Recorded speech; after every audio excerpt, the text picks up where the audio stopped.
Hello guys, welcome back our channel reaction फंडा। हम उम्मीद करते हैं बिल्कुल ठीक ठाक होंगे, खुशबाश होंगे। मेरा नाम है वकार सदर। मेरा नाम है अब्दार शाह। आज जो वीडियो लेके आए हैं, जिस वीडियो पे रिएक्शन करने जा रहे हैं, बड़ी इंटरेस्टिंग वीडियो है।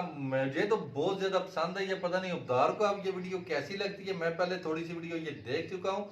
बढ़ते हैं वीडियो के टाइटल की तरफ। Pakistan economy crisis, why nobody is ready to help Pakistan.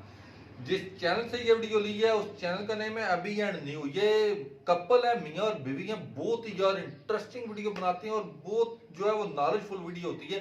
इनकी वीडियो देख के आप ये नहीं कह सकते कि यार इस वीडियो में इन्होंने ये इन्फॉर्मेशन गलत दी है। मजीद आगे बढ़ने से पहले अभी तक जिन दोस्तों ने वीडियो को लाइक नहीं किया, वीडियो को लाइक कर दो। फर्स्ट टाइम है चैनल पर तो चैनल को सब्सक्राइब कर दो। सब्सक्राइब वाले बटन के साथ बेल आइकन घंटी का बटन है उसको भी प्रेस कर दो ताकि आपको हर नई वीडियो का नोटिफिकेशन मिलता रहे।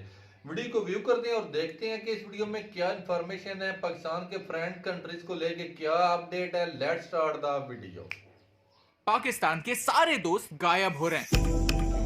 पाकिस्तान सबसे बेकार इकोनॉमिक क्राइसिस से गुजर रहा है और इस देश को कोई भी मदद करना नहीं चाहता। पाकिस्तान के लिए धीरे धीरे मदद के सारे रास्ते बंद होते हुए दिख रहे हैं। Pakistan is not getting a bailout. Pakistan is going through its worst economic crisis in years. Inflation is at a 50-year high and food has become unaffordable for millions. This country continues to implode. लेकिन क्यों America, China, Saudi जैसे देश पाकिस्तान को पैसा देने से डर रहे हैं? पाकिस्तान इस क्राइसिस में अकेला क्यों खड़ा है? समझते हैं आज के इस वीडियो में। ये है हमारी सीरीज पाकिस्तान एक्सप्लेन, जहां हम पाकिस्तान की इकोनॉमी को एक इंडियन पर्सपेक्टिव से समझने की कोशिश करते हैं। इस वीडियो में हम देखेंगे कि पाकिस्तान को कहां से मदद मिलने के चांसेस हैं। क्या पाकिस्तान के ऐसे कोई भी दोस्त बचे हैं जो उन्हें जरूरत के समय मदद करेंगे, और इससे भारत को क्या लेसन सीखने की जरूरत है। अगर आप यहाँ पर नए हैं तो चैनल को सब्सक्राइब करना ना भूलिए। पाकिस्तान की ये सिचुएशन उनके लैक ऑफ प्लानिंग की वजह से हुई। चैप्टर 1, पैसा कहाँ है? आपके स्कूल ग्रुप में ऐसा कोई ना कोई बंदा तो जरूर होगा जो कहता होगा कि भाई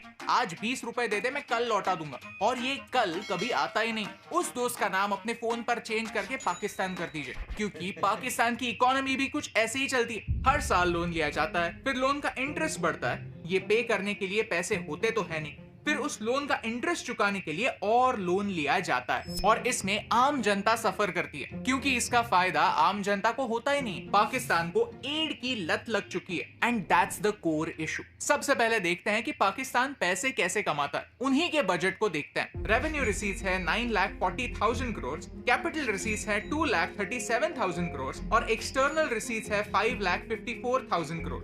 और खर्चे कहाँ होते हैं? पाकिस्तान के टोटल बजट का 28.5% हिस्सा उन्हीं के फॉरेन लोन्स के रीपेमेंट करने में जाता है, दैट इज 3,93,000 करोड़, और मिलिट्री को 1.5 लाख करोड़ मिलते हैं। सिर्फ इन दो बातों में पाकिस्तान अपने पूरे बजट का 40% उड़ा देता है। तो बाकी कामों के लिए पैसा बचेगा क्या?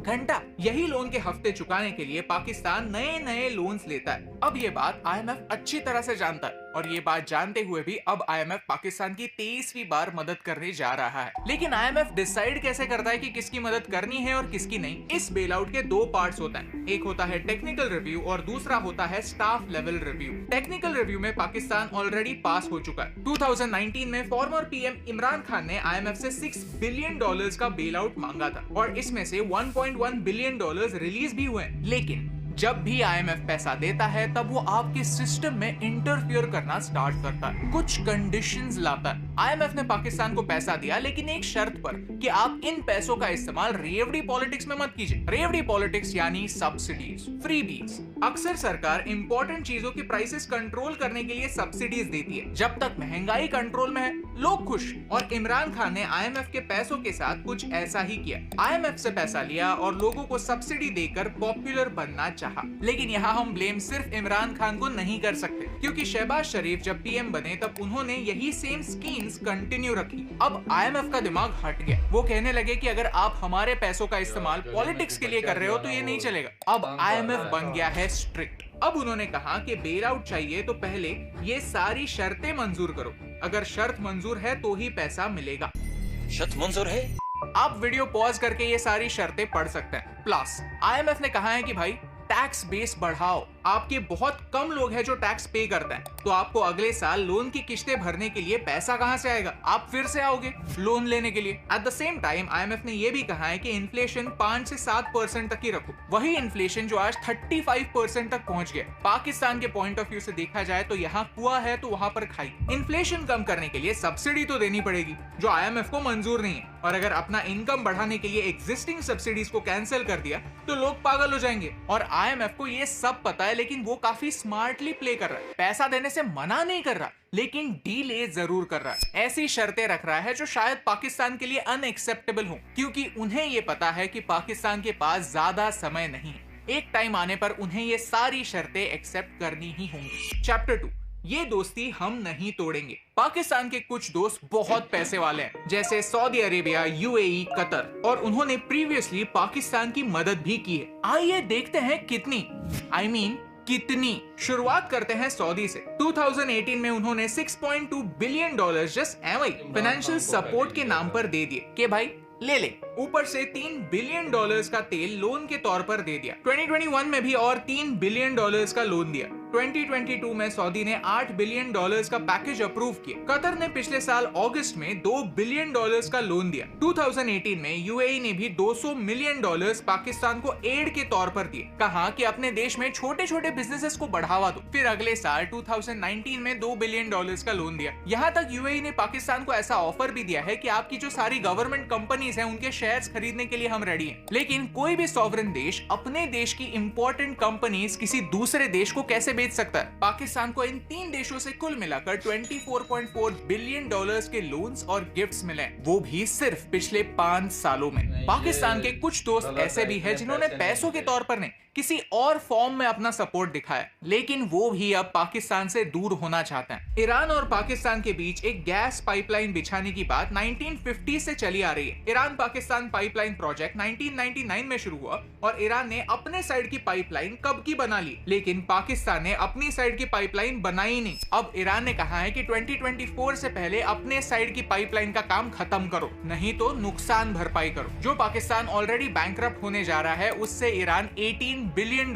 की फाइन वसूलने वाला है। फनी पार्ट यह है कि इस पाइपलाइन प्रोजेक्ट का हिस्सा भारत भी बनने वाला था, लेकिन भारत डर गया। उसे लगा कि इस पाइपलाइन में से गैस के बदले टेररिस्ट आने लगे तो हम इस डील से निकल गए, और एक तरह से अच्छा ही हुआ, नहीं तो आज हम भी अटक जाते। लेकिन ये सारे देश पीके पड़ जाते हैं जब हम पाकिस्तान के बड़े भैया चाइना की बात करते हैं। चैप्टर 3, सबसे बड़ा गुंडा। पाकिस्तान को सबसे ज्यादा मदद अपने इस वीडियो के गुंडे ने यानी चाइना ने की है। पाकिस्तान ने सबसे ज्यादा लोन्स चाइना के कमर्शियल बैंक से लिए। नंबर्स की बात की जाए तो पाकिस्तान ने चाइना से $30 बिलियन का कर्जा लिया। इसमें से एक बड़ा पोर्शन CPEC यानी चाइना पाकिस्तान इकोनॉमिक कॉरिडोर के प्रोजेक्ट्स के लिए था। लेकिन चाइना है सुपर स्मार्ट, उन्होंने पाकिस्तान को पैसे तो दिए, लेकिन कहा कि ये सारे कॉन्ट्रैक्ट्स एक चाइनीज कंपनी को ही मिलने चाहिए, यहाँ चाइनीज वर्कर्स ही काम करेंगे। इनफैक्ट आप CPEC के लिए यूज होने वाले सारे पैसे एक चाइनीज बैंक में ही रखो, यानी चाइना का फायदा ही फायदा। उन्हीं के पैसे से उन्हीं के कंपनी का प्रॉफिट होता है, उन्हीं के लोगों के लिए जॉब्स बनते हैं और एक दूसरे देश में अपना प्रेजेंस भी बढ़ता है। इस पर एक पूरा डेडिकेटेड वीडियो बनेगा जरूर। चैप्टर 4, तो प्रॉब्लम क्या है? अब जिन अलग अलग पार्टीज ने पाकिस्तान को प्रीवियसली मदद की है, वो 3 ब्रॉड रीजंस की वजह से की। एक है ह्यूमैनिटेरियन ग्राउंड्स पे, जैसे कि IMF ने, ताकि पाकिस्तान में रीजनल स्टेबिलिटी रहे, एक सिविल वॉर ना। सेकंड रीजन है common interest. Saudi, Qatar, Turkey, UAE, Iran, ये मुस्लिम देश हैं और पाकिस्तान भी, तो नेचुरली वो अपने भाइयों की मदद करना चाहते हैं। और तीसरा रीजन है प्योर इकोनॉमिक रीजंस। चाइना यही करता है, प्रॉफिट देखकर पैसा लगाता है। पाकिस्तान के लिए सबसे बड़ा प्रॉब्लम यही है कि ये सारे रीजंस इरेज हो रहे हैं। चाइना अपनी CPEC के ऑपरेशन स्लो डाउन कर रहा है। पैंडेमिक के बाद पूरी दुनिया का चाइना पर से विश्वास उठ गया और इसका इम्पैक्ट चाइना की इकोनॉमी पर भी हो रहा है। तो चाइना CPEC के नाम पर पाकिस्तान को और पैसा नहीं दे रहा। टर्की और ईरान पाकिस्तान पर अब विश्वास नहीं करता और सऊदी तो पाकिस्तान से रूठ गया है। पाकिस्तान ने इमरान खान के अंडर एक स्टंट किया। कतर, टर्की, मलेशिया और पाकिस्तान ऐसे 4 देशों को मिलाकर अवेंजर्स बनाने की कोशिश की, यानी एक नई अलायंस बनाने की कोशिश की। लेकिन इसमें से उन्होंने सऊदी को बाहर रखा। भाई ये बात सऊदी को बिल्कुल पसंद नहीं आई। अब सऊदी ने ये कह दिया है कि पहले हम बिना कंडीशंस के लोन और एड देते थे, लेकिन अब टाइम आ गया है कि जो देश हमसे पैसे लेते हैं वो अपने प्रोमिसेस पहले फुलफिल करना स्टार्ट करें। ये पाकिस्तान के लिए एक वार्निंग। प्रीवियस प्रोमिसेस फुलफिल ना होने की वजह से अब आईएमएफ भी पैसा देने से कतरा रहा है। हाल ही में न्यूज आई कि आईएमएफ ने यूक्रेन के लिए $15.6 बिलियन का लोन अप्रूव किया। अमेरिका ने सिलिकॉन वैली बैंक को बचाने के लिए रातों रात $300 बिलियन छाप दिए। आईएमएफ और वेस्टर्न देशों की प्रायोरिटीज अलग है, ये अब हम समझ गए, और इन प्रायोरिटीज में पाकिस्तान और श्रीलंका जैसे देश नहीं आते। Chapter 5 lessons for India.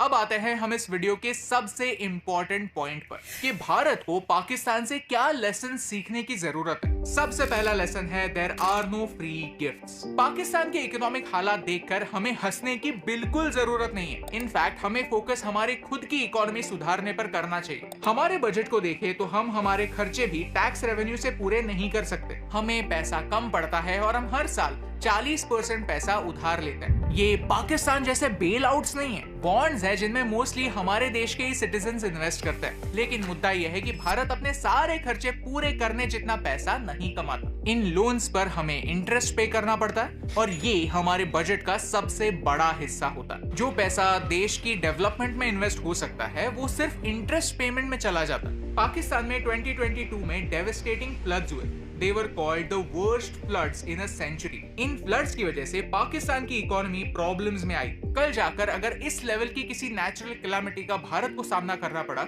तो शायद भारत के पास भी उतने पैसे ना बचे। It is said that loans steal the resources of the future. हम अगर कल के रिसोर्सेस आज ही खर्च कर देंगे तो कल हमारे पास पैसे नहीं बचेंगे। दूसरा लेसन यह है कि हमें गरीबी के साइकिल से निकलना पड़ेगा। वीडियो की शुरुआत में हमने देखा कि आईएमएफ अब पाकिस्तान के साथ स्ट्रिक्टली बर्ताव कर रही है क्योंकि पाकिस्तान का ट्रैक रिकॉर्ड खराब है। डिप्लोमैट का ये आर्टिकल कहता है कि जब भी पाकिस्तान में कोई नई सरकार आती है उनका पहला मूव यही होता है कि कटोरा लेकर दूसरे देशों के पास जाए और मदद की भीख मांगे। पाकिस्तान आज एक विशियस साइकिल में अटक चुका है। देश में प्रॉब्लम्स हैं, इसीलिए देश में गरीबी है। लोग गरीब है तो टैक्स से पैसा नहीं आता, पैसा नहीं आता तो आईएमएफ से लोन लेना पड़ता है। ये लोन इन्हीं गरीब लोगों को खुश रखने के लिए, टेम्पररीली शांत करने के लिए सब्सिडीज के रूप में खर्च होता है। लेकिन क्या इससे गरीबी कम होती है?